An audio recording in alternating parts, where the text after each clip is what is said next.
Bakit kaya ang mga truck driver at helper, sila ang bumubuhay ng ekonomiya, pero hindi sila napapansin ng taong bayan?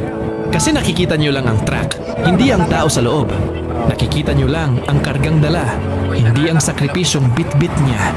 Nakikita nyo lang sila sa kalsada, hindi ang gabi at araw na wala sila sa piling ng kanilang pamilya. Sila ang dahilan kung bakit may nabibili kayo sa tindahan. Sila ang dahilan kung bakit may materyales para sa inyong mga bahay at trabaho. Sila ang dahilan kung bakit umaandar ang ikot ng pera at kabuhayan. Sila ang bumubuhay ng ekonomiya. Pero parang hanggang na ngayon ay hindi pa naiintindihan at nakikita ng karamihan kung gaano sila kahalaga. Ang tunay na bayani ay hindi laging nasa entablado minsan. Sila ay nasa likod ng manibela, nagmamaneho sa ilalim ng ulan at init, tahimik na naglilingkod at nagpapanatili ng takbo ng ating buhay.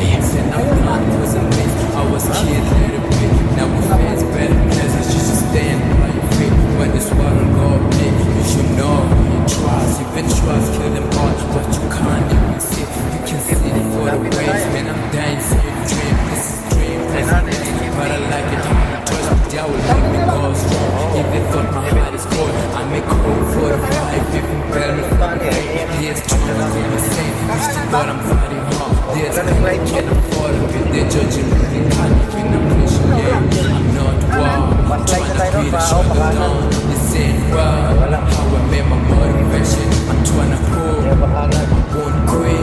Need it for the million. Do it as a fan. Nigga, it's to base. God living on real.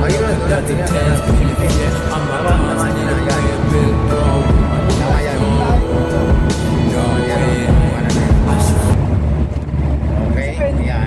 Okay. Meron pa rin, no? Aginaldo na nga, oh. Dito na tayo. Ayan na, oh. Grabe, no? Di ba? 350. Diretso.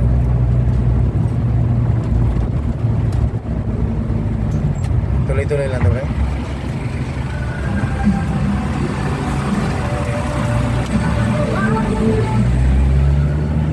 Hindi na rito.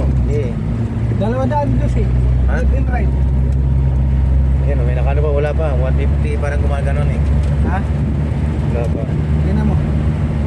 Yan, pag ano paikot eh. Paikot naman to eh. Oh. Tapos, paikot siya eh. Ikot. 40 ikot eh. Ikot. Ganun eh. Oh, yan ang alabasan na pala natin. Diyan, saan tayo? Dito. Oo.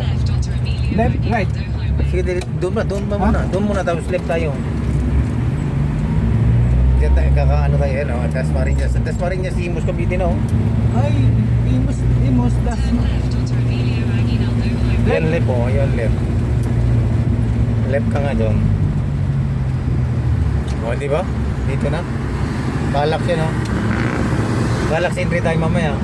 Patay mo na. Okay na yun.